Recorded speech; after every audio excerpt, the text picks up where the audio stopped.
Okay?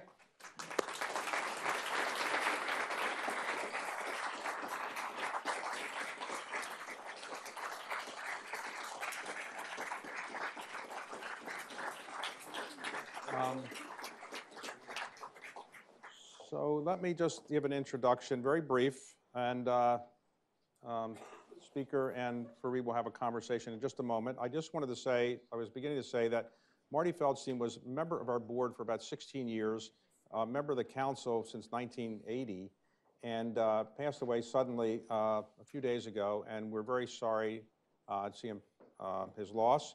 It's a real loss for the country, in my view, and a loss for the council. I would like to let you also know that at the council, we have this national conference is made possible by Mimi Haas. Mimi is right here. Mimi, I want to thank you very much for that.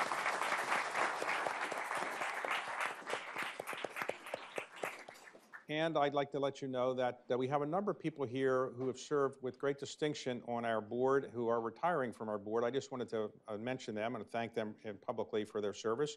One of them is David Bradley, who served for 10 years. Where's David? David right here. David right here. David, thank you very much. Donna Reinach also served for 10 years. Thank you very much for your service. And John Abizaid is going to be, he's not here now, he's going to be our ambassador to Saudi Arabia, so he is stepping off of our board. And Vin Weber is retiring as well after 16 years.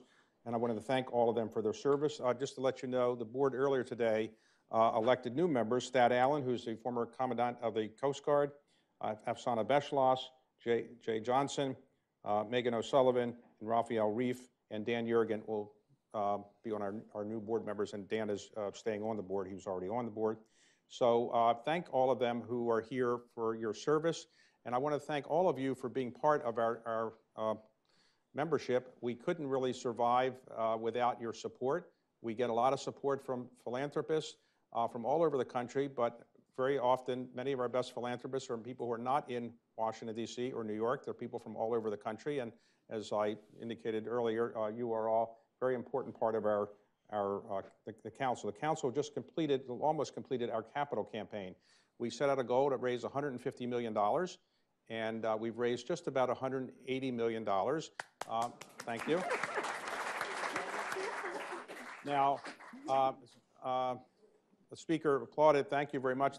We talk about millions here, not billions. You're used to billions. So the council was set up almost 100 years ago, really to provide a nonpartisan, dispassionate assessment of foreign policy and to make certain that people who want to be informed about foreign policy are able to do so. Because of the kind of research and thought papers and discussions like this one that we have. So we are nonpartisan, and we have people from both parties here and from all different persuasions, and we think it contributes to the national dialogue. And I want to thank all of you for participating in this conference and making this possible, and thank you for your dues, your philanthropic support. All of you who participated in the capital campaign, thank you. Capital campaign is not completely over, and so anybody that would still be interested in participating, let us know. So tonight, we have, at the beginning of our conference tonight, we have a program that Richard and Irina have put together that's terrific over the next couple of days. And I would just like to introduce the people at the beginning of it. Fareed is, as you probably know, the host of Fareed Zakaria GPS, a great show on CNN. He's also a columnist for the Washington Post, editor at the Atlantic. He's also been the managing editor of Foreign Affairs earlier in his career, and most importantly, he is a member of the board of the Council on Foreign Relations. And I will just let Fareed. And I would just say that he is a terrific person as well, and a great friend of mine. And I would say that his interview show and his show on TV is one of the few shows I actually watch every single week, so I don't miss it. And I want to thank you for giving us informed dialogue every week. And Fareed's guest, I will let him introduce, but I would just say the best thing about Nancy Pelosi, and there are many great things, is that she is from Baltimore, my hometown. And her father was mayor of Baltimore, her brother was mayor of Baltimore, and she's decided not to be mayor of Baltimore, decided to take another position in government, and I'll let Fareed describe what that position is. Fareed and Madam Pelosi, thank you very much. Thank you very much.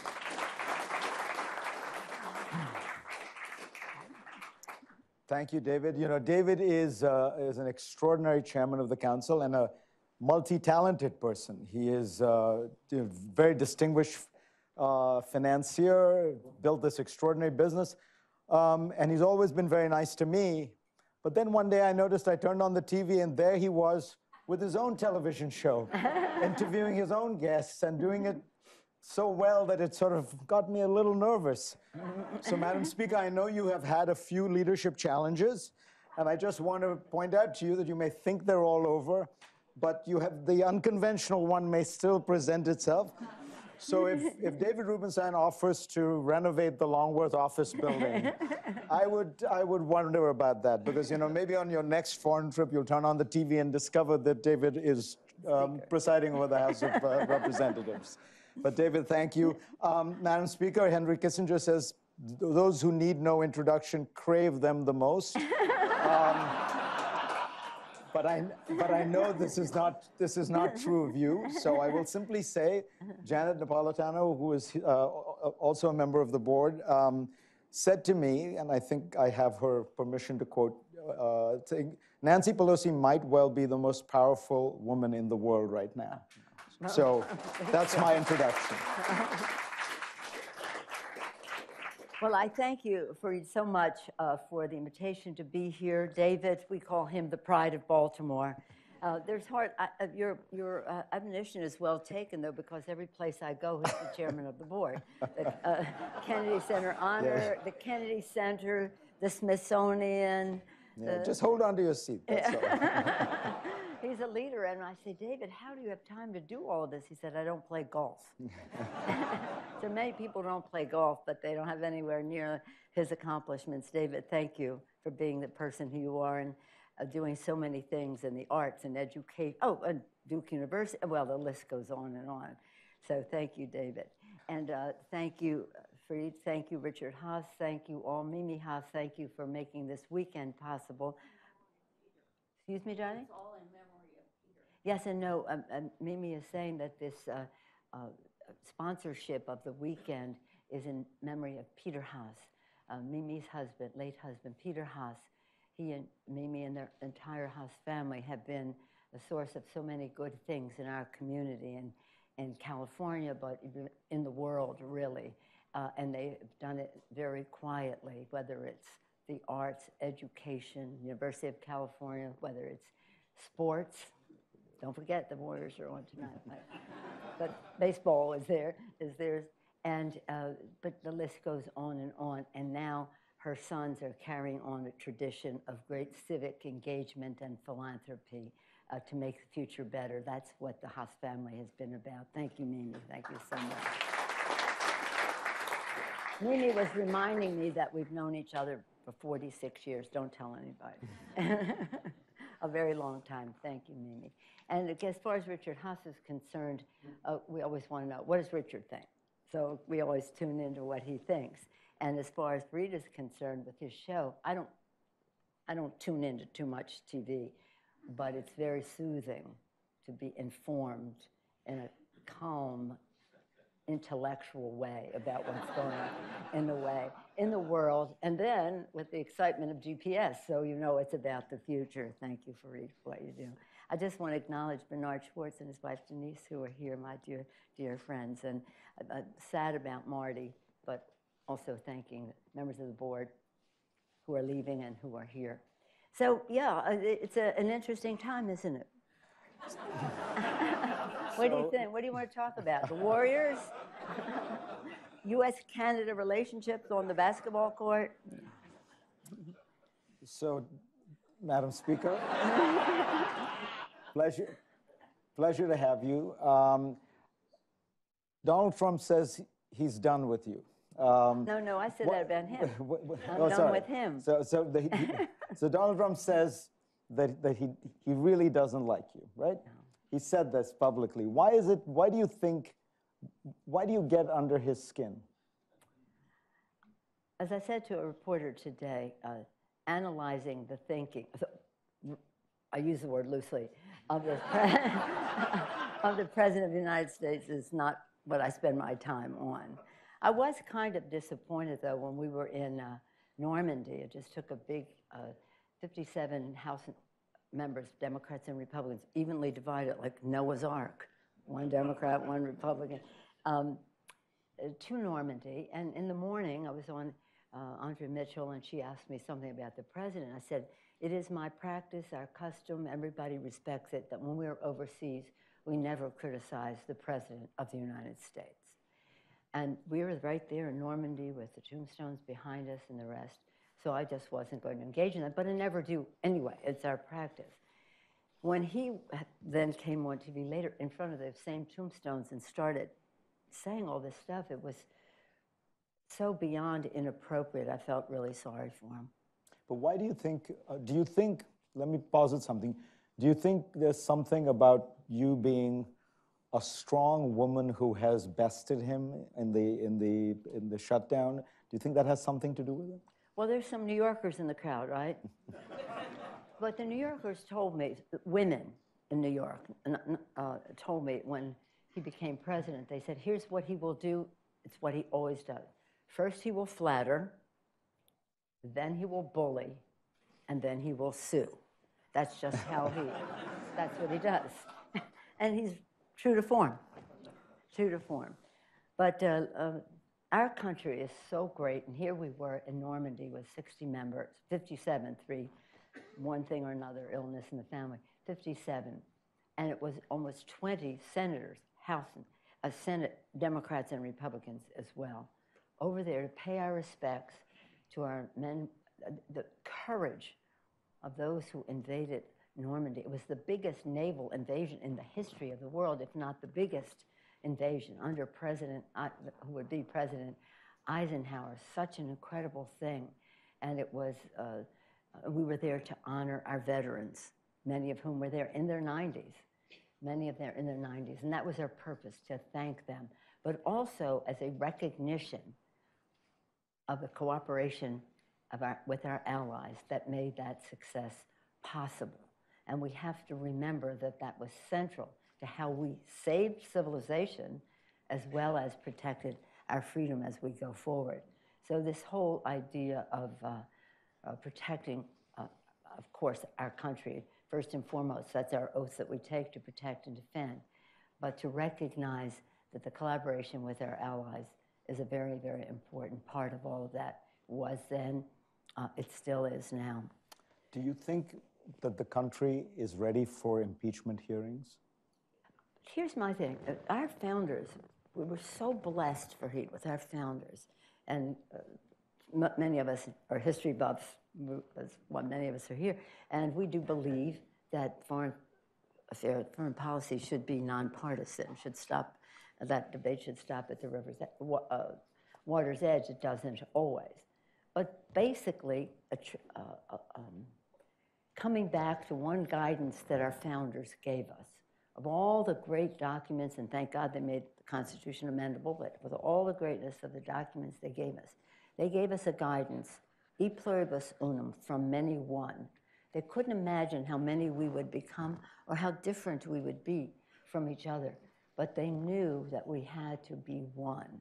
And in all that we do, in my role as Speaker of the House, and I believe most of my colleagues subscribe to it, is try to find as much common ground as you can. Strive for oneness rather than division. I don't think there's anything more divisive we can do than to impeach a president of the United States. And so you have to handle it with great care. It has to be about the truth and the facts to take you to whatever decision has to be there. It should by no means be done politically. You shouldn't impeach politically, or you shouldn't not impeach politically. But we must always remember we have a responsibility for oneness, because that is the strength of our country. I always say our diversity is our strength. In our caucus, we're very diverse. Our diversity is our strength, but our unity is our power. That's what gives us leverage in the rest of the world, that we are the United States of America. There are several Democrats who are running for president who are calling for impeachment. Elizabeth Warren. If one of them gets nominated, the two leaders of the Democratic Party will be somewhat at odds on this issue. Well, you never know where we'll be by the time one of them gets nominated. But it is, again, we are on legislate. That's our responsibility. We promise lower health care costs, bigger paychecks, building the infrastructure of America, cleaner government, introducing legislation to make our government cleaner, taking out voter suppression, all of that. So that's what we promise. That's what we're doing. We've passed legislation to that effect, and we continue to do so.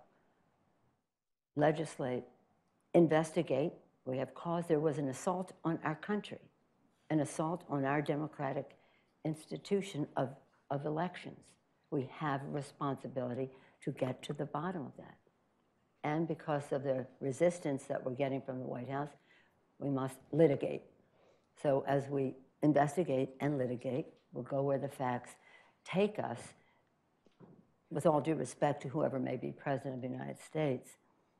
It really doesn't matter. What matters are the facts. It's not about partisanship. It's not Democrats and Republicans. It's not about partisanship. It's about patriotism, about what we must do. And how can I say this? I love the press. They're the guardians of our democracy. Freedom of the press is so important. Right, David Bradley? Right?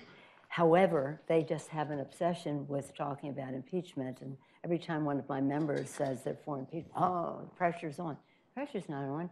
I respect everybody's opinion about where they think we are on this.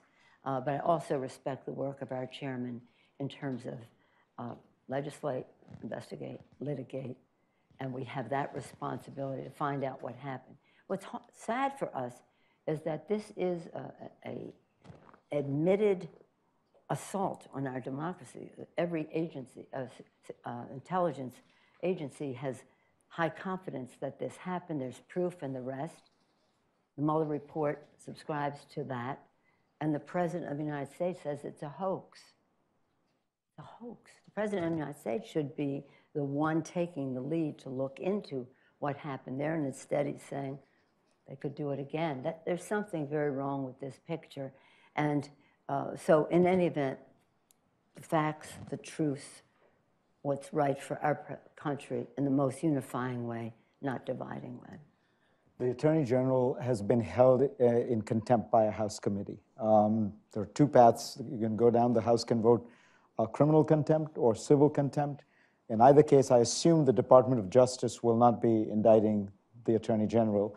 You have a sergeant at arms in the House. You actually have a jail cell in the basement. Well, we used to. What are you going to do? What are you going to do if Bill Barr does not, will the House hold him in criminal contempt? Well, the criminal contempt takes a little bit long. There's a reason they went down the path they went down, and I have confidence in our committees. I'm a big believer in the committee system. Let the members do the investigating and the rest and make their recommendations. It's a very sad thing. The Attorney General of the United States lied under oath to the Congress of the United States. But that's not even why he was held in contempt. It was because of his refusal to obey a subpoena. And so it will take its part. See, it's all about But what happens? It's all about the courts. He's not going to, the Department of Justice is not going to enforce anything you ask of them against him, It's in the right? courts. It's the Constitution, the beautiful Constitution of checks and balances, the heart of the matter, separation of power. The courts will determine that any disagreement between the executive, the legislative, which is the first branch of government, the legislative, and the executive branch. And so we're going to the courts. And we think we have a good case. We won the first two cases, which were unequivocal about there's no question that the Congress has oversight responsibilities and should have access to the information. Article 3, actually, Article 3 of the Articles of Impeachment for Richard Nixon were that he refused to obey impeachment, the subpoenas of the House of Representatives. But it's very hard to understand how the Republicans in Congress have no support for the institution in which they serve to support and defend the Constitution and the rights of the House of Representatives, the well, the Congress, House and Senate, as well as the assault on our elections. We don't know how long that will last, but as more information unfolds, we hope to get to the bottom of it. Yeah. Let's turn to foreign policy. The Secretary of State has just Please, said... thank you. I don't want to talk about it. Well, I wouldn't be doing my job if I didn't ask some of those questions. The Secretary of State says that the attacks on the 2 tankers around the Straits of Hormuz were Iranian, done by the Iranian government. Do you think that we are in for a possible military confrontation between the United States and Iran? Well, I certainly hope not, but for people of a certain age, and students of history, Straits of Hormuz gives you chills, right? Oh my goodness. But I do think that the Secretary has not offered any proof of this. He's just said what he said. And it's not unbelievable that a country might exercise its leverage. And here the Prime Minister of Japan is in, if he's not still there, he was there yesterday, Abe, in Iran. And so we'll see what that is, but we have absolutely no appetite for going to war or to be provocative, to create situations that might evoke responses where mistakes could be made. You know, it's one, countries exercise their leverage, they threaten, they this or that, but there could be mistakes made, and that's a very dangerous thing. I'm here, we were up almost all night with our appropriations bill, but at the same time, during the night, the Armed Services Committee was writing the defense bill, and in the defense bill, which they ended at 7 o'clock this morning, they put in there nothing in the bill would be considered an authorization of use of military force against Iran. That the administration will try to use some authorities that are frankly non-existent. But we have to, the American people have no appetite for a war with Iran. I don't think the president does. The president wasn't for the war in Iraq, as you know. And so I think well, this is... He was for it before he was against it, I think. He changed his mind on it a little. Well, as I say, I can't keep up. I'm too busy to be worrying about if and when and what he did, but he tells me all the time I was against the war in Iraq, so I'm just going with what he says. But it is, this is a very dangerous situation. If I just might just go back a little bit. What is his motivation? What is their motivation to be provocative with the Iranians? Why did the president turn his back on the Iranian nuclear agreement? This was an agreement that was masterful. It was a diplomatic, virtuoso performance on the Secretary of State, John Kerry, Hillary before him, others involved, that all of these countries, Russia and China, never would do any sanctions on Iran.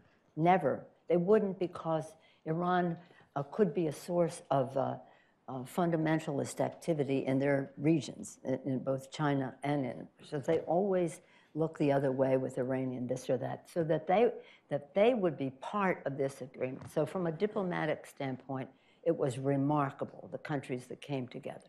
From a nuclear standpoint, the letter from the, among other things, but I just spot one letter from the nuclear physicists, some of them Nobel laureates, and all of this, wrote that this bill should be the template for nuclear agreements, non-proliferation agreements, should be the template.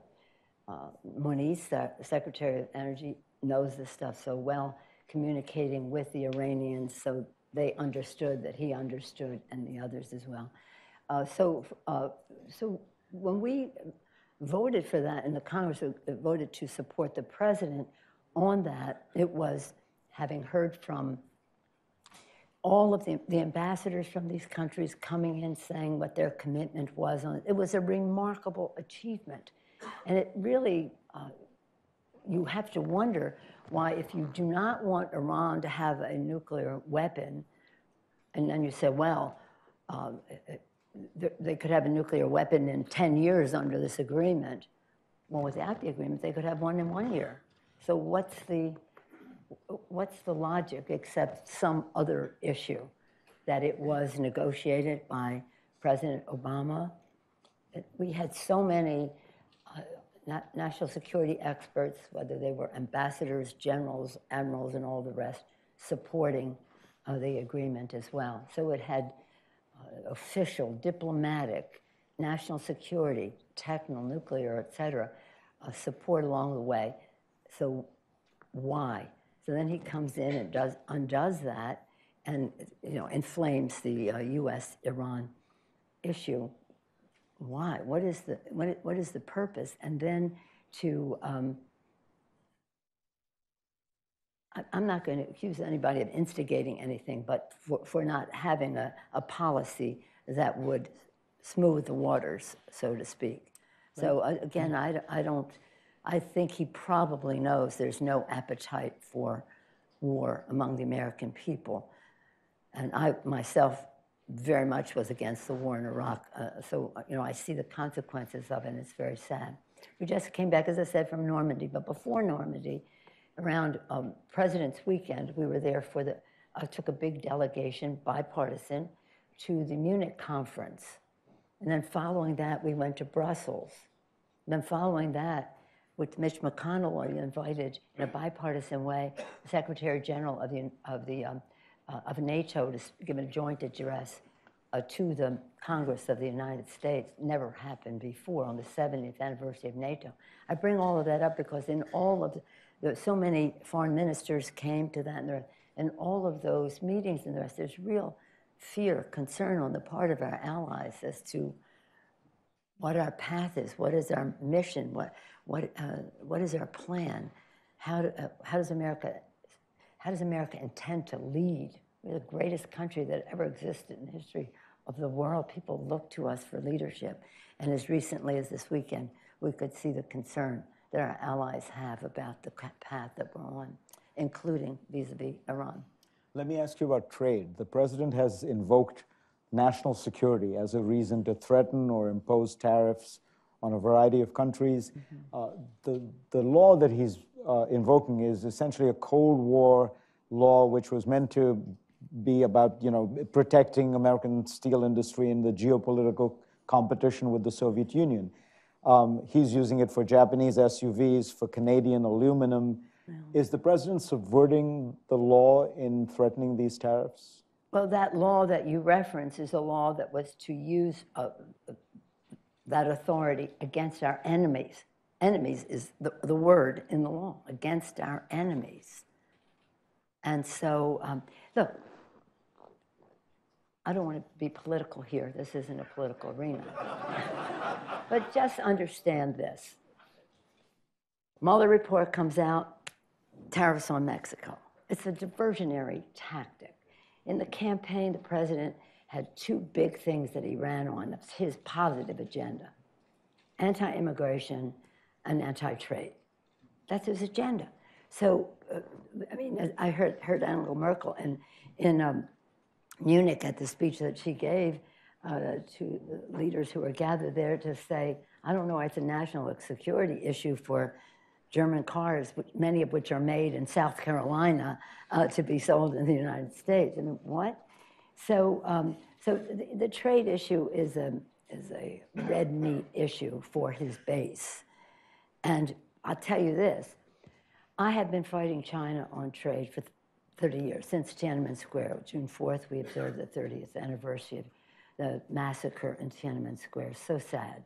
And now you see what's happening in Hong Kong, so it's very sad as well. But in the course of that time, we had, 30 years ago, well, I didn't start except one more year later, 29, when we started legislating about what had happened there. 29 years. The trade deficit with China was $5 billion a year. $5 billion a year. Here I'm a brand new member of Congress. David, that sounded like all the money in the world, $5 billion. We could free the prisoners of Tiananmen, gain market access for our products, stop the theft of the piracy of our intellectual property, and stop their proliferating of weapons technology and delivery system, missiles, sales to rogue countries, $5 billion. Well, everybody said, no, you can't do that. You can't use trade, blah, blah, blah. We won in the House, the Senate all the time, but we could never override a veto of President Bush or President Clinton. So you just wait and see. It's all going to work itself out. Now the trade deficit with China is more than $5 billion a week. Now, I bring that up because China has a trade deficit with the EU as well. First, they were using our money to buy from the EU, so the EU was making nice with China, and then they did what they did. They turned on them and started having a trade surplus with the EU. So the perfect thing would be, if you're going vis-a-vis China, that you would use maximum leverage, join with the EU and the US to say to China, it's over. You cannot exploit this trade relation. You must abide by the rules of the WTO if you are going to be a member of the WTO and have the advantages. But what did the president do instead? He put tariffs on the EU. And I thought that was messing that up and not the right route to go. So, but understand, I think that the trade issue is, the trade representative is fabulous. We're working very closely with him on the Mexico, US, Canada, whatever it's called. Is it NAFTA, after NAFTA, NAFTA 2.0, whatever you want to call it. We hope that we could be on a path to yes for that. But in other ways, it's why would he put certain tariffs on Mexico right when we're about to come to some writing of an agreement, except to divert attention from the Mueller report? Let me ask you, though, about presidential power. Is there a kind of usurpation of congressional authority?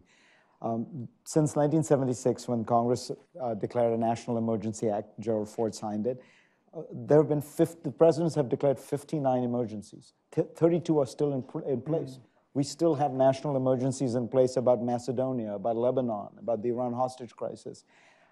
Is it time for Congress to start much more seriously overseeing these kind of executive usurpations of power?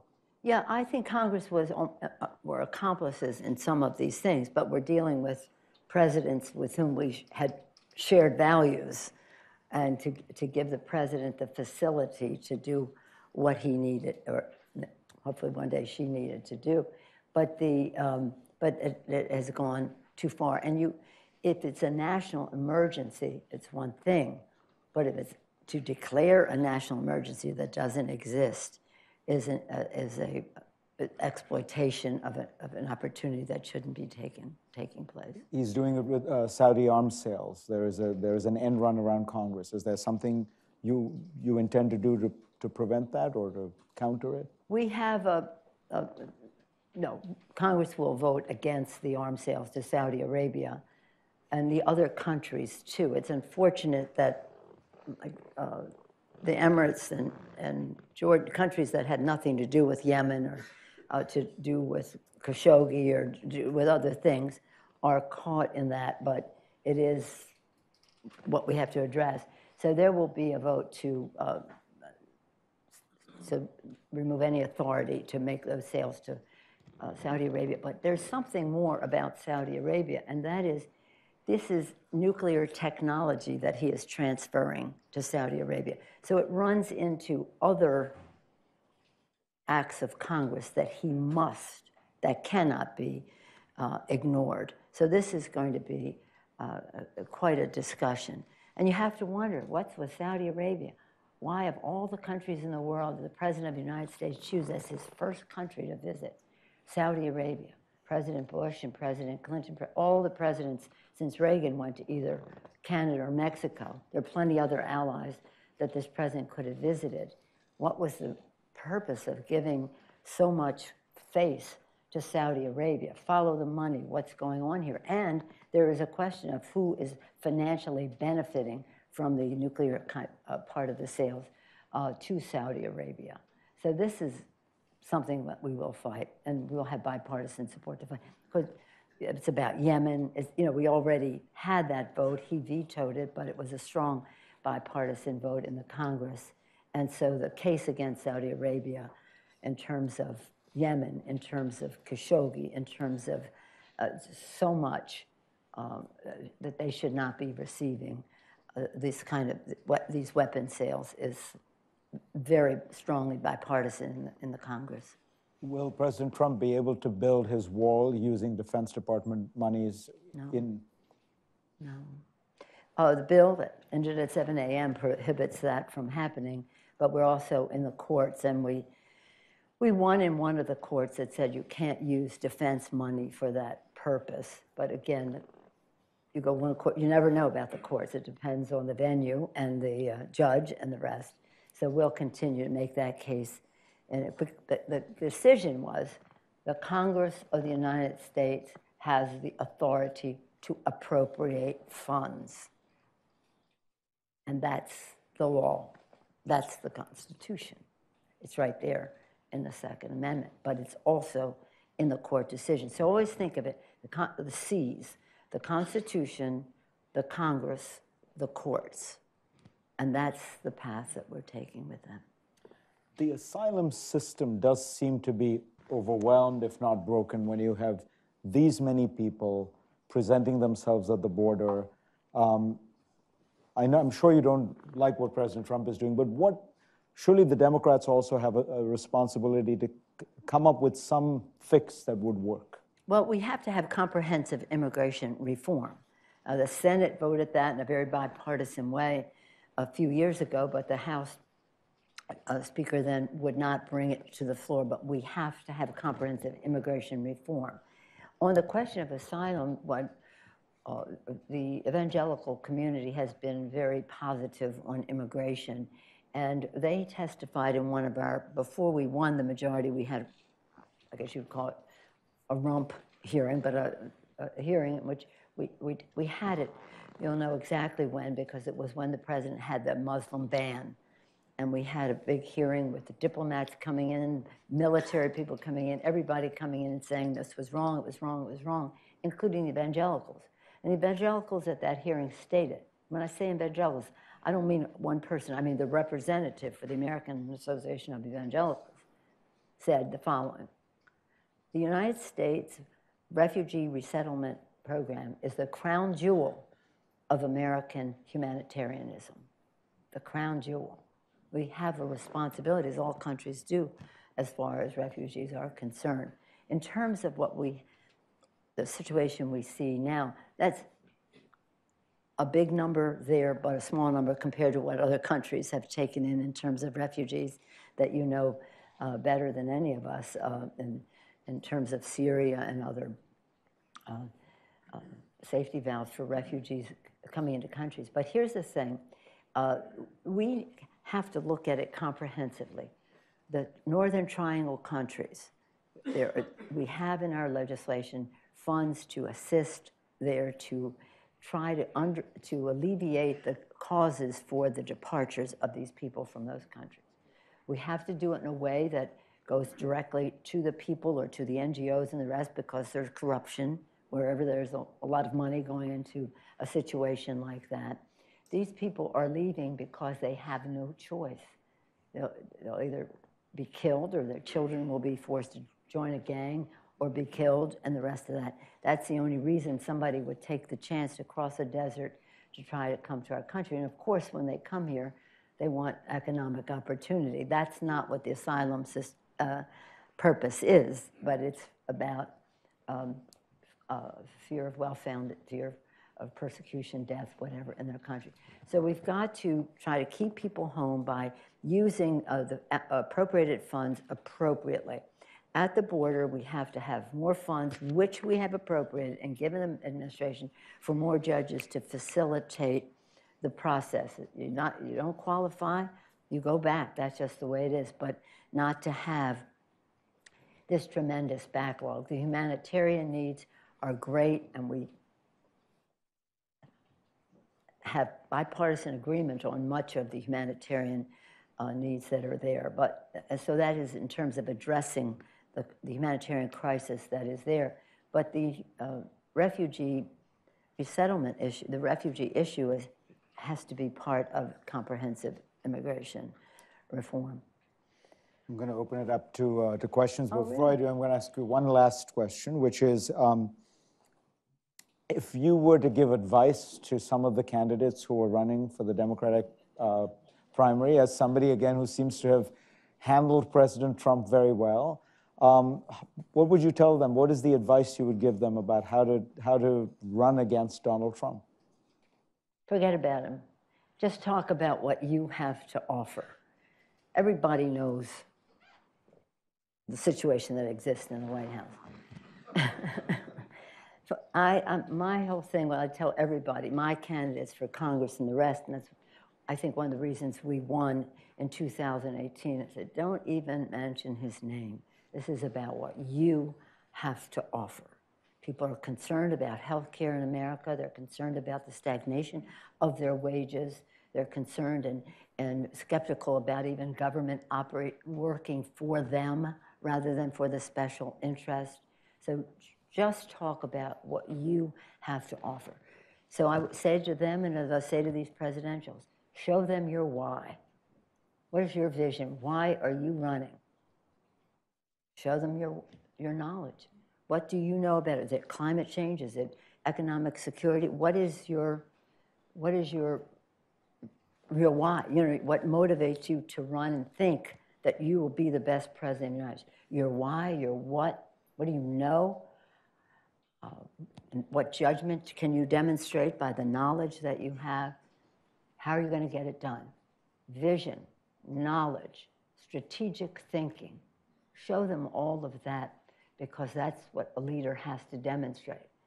But none of it counts for anything unless you connect with them heart to heart about your authenticity, about the United States of America and your connection to their hopes and dreams, aspirations, and apprehensions, the fears that they have. Authenticity is everything in terms of how they make a judgment about they figure we're all about the greatness of America. They don't know, I mean, they want to see a demonstration of knowledge and therefore judgment. You want plans? Everybody's got plans. Go to my website. But the connection is the most important thing. So I would just tell them why you're running, what you care about, and how you intend to make it happen to improve their lives. If you ask them about him, you could talk about a level of integrity that you would bring to the White House. But I really wouldn't go there so much. How to deal with him, because you see what he does is he projects. Like when he says, Nancy's a mess, that means he's a mess. When he says, Nancy's nervous, that means he's nervous. He's always projecting. He's disowning his own, somebody doesn't have stamina. It's always about him. He's always talking about himself, no matter who the subject of the sentence is. It's always about him. I mean, I have people, I mean, really, there has to be an intervention here, but that's I don't recommend that any candidate for president make that intervention. You're the one to do it if there's an intervention. Well, the thing is that I respect the office of President of the United States. Sometimes I think I respect it more than the person holding the office right now. I respect the office of President. I respect the people who voted for Donald Trump for president. They have their fears, their apprehensions, their hopes. He gave them reason to think. But I also know that he did, what is the one bill he's passed in Congress? Tax break, to give 83% of the bill of the tax benefits to the top 1% in the country. That's not about the people who voted for him. So you do have to get to a place to talk about policy and make a contrast. But when you are, so that part of it is the excitement of a campaign. What are your policies? How are you different? Differentiate. How would you do something better? It's not about the politics of personal destruction and how I'm going to make you look bad because I'm going to call you a name. Oh, really? In terms of the president. And the biggest contrast will be to be about policy, to be about integrity, and not to be worried about who can be more clever in characterizing the current occupant. of the White House. And let me just say one more thing, because you introduced, I call her so many things: governor, secretary, Madam President of the University of California, Janet Napolitano. Grace is in the house. And she said, I'm the most powerful woman. I don't necessarily subscribe to that. But it's a very sad thing for me, because I certainly thought that at this point we would have a woman president of the United States. So every time I'm introduced as the most powerful, I think, boo-hoo, boo-hoo. But 17 months from now, we'll have a new president of the United States. All right.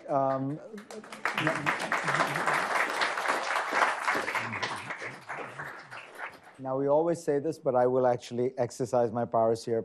Please, no speeches, no long-winded comments. We are in the hope that we can get more people's questions answered. If you can raise your hands, identify yourself, and ask a brief question to the speaker, that would be wonderful. No speeches disguised as questions? Yeah, you're no speeches disguised, and it never happens in the House of Representatives, I'm sure. My name is Roger Parkinson. This may be off Council of Foreign Relations policy, but you have served as in the Congress with a number of Republican speakers of the House. I wonder if you could give us a brief thumbnail evaluation or description or of the different Republican speakers that have been there since you've been there. How are they similar and how are they different? Well, I would only say that I served, because when I came there, we had Democratic speakers, and the contrast between them and the Republicans was vast in terms of love of the institution, respectful of the fact that you're the Speaker of the whole House. So the first Republican I served with was Dennis Hastert, and he really wasn't the Speaker. He was sort of the front person. Tom DeLay really ran the show there. So there wasn't a strong speakership there. More personable, amiable was John Boehner. But see, they couldn't keep their caucus together. I mean, he would come to meetings and say, yes, we'll do this or that, and then not be able to do it. So it was really not about the Speaker so much as to what the Republican caucus had become with the Tea Party and the rest of that. And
challenged because they're rogue. My concern about them 20 years ago and now is that they're proliferators. When we were there, they wanted to be off it has different names. It used to be rogue states, and it was countries of concern. Richard knows all the names. They wanted to be off that list so they could have advantages in our relationship. And we said, well, you've got to stop selling these weapons. They said, we only do it for the money. We'll sell the missiles to you. We only do it for the money. Well, they have a geopolitical agenda as well. But I do maintain that when they are doing their tests and stuff, it's their dog and pony show for selling that stuff to bad actors, in terms of other countries. So I keep saying to the administration, be careful of them as proliferators. Because if they use a weapon, it's got a return address. They're dead, right? And we would have our our actions to prevent something from hitting us. But they shouldn't start that. But who they sell to, and maybe not a intercontinental missile, but in terms of other technologies, is a danger to the world. So I would say this has to be multilateral. Everything that is multilateral is really much more effective anyway.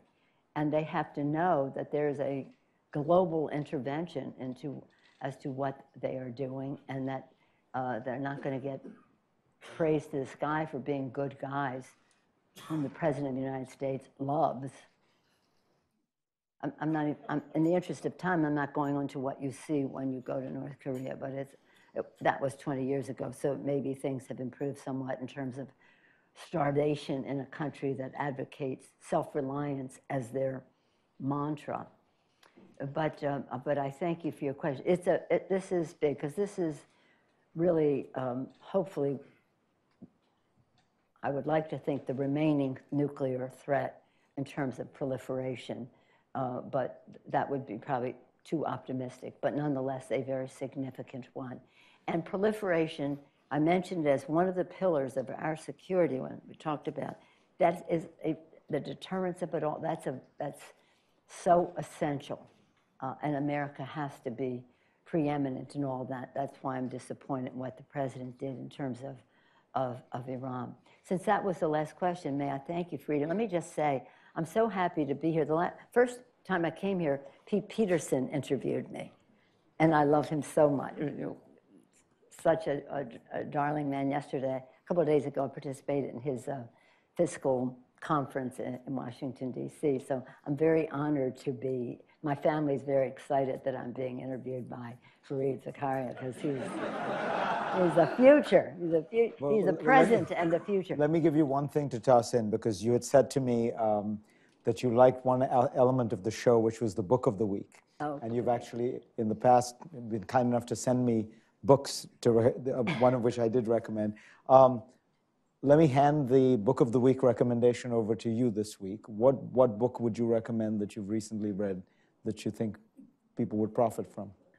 Well, I'm going to just tell you what I sent to read, because the writer is Italian, so that's Umberto Eco, but he wrote a book called The Island of the Day Before, which was enjoyable. And there's a line, if you're on this ship is here, it's a different day. And it's about longitude. Are you into longitude? Longitude was the power play of the age of discovery. If you could tell latitude by the stars, but if you could tell longitude and be able to return to where you planted a flag, that was a big deal.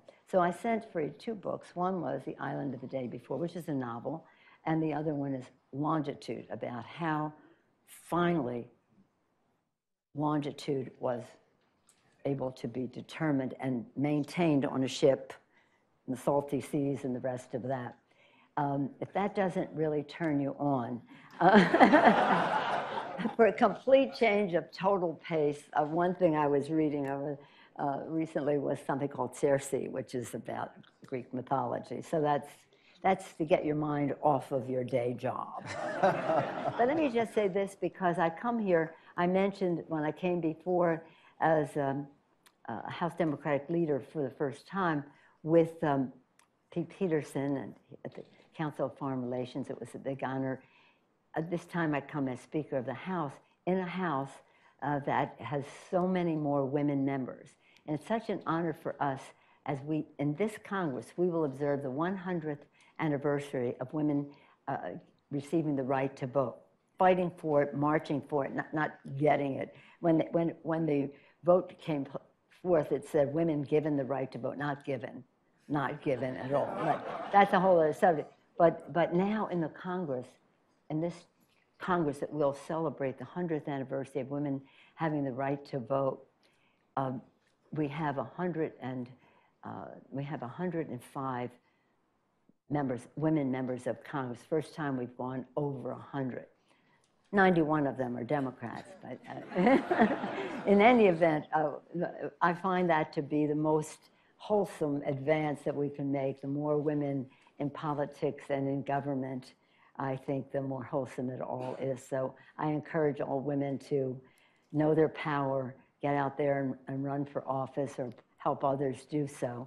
And again, to make the difference. And to strive in a way that has transparency so people know what's going on. Bipartisanship to the extent that you can achieve it. And unifying e pluribus unum as our founders intended. So thank you for the opportunity.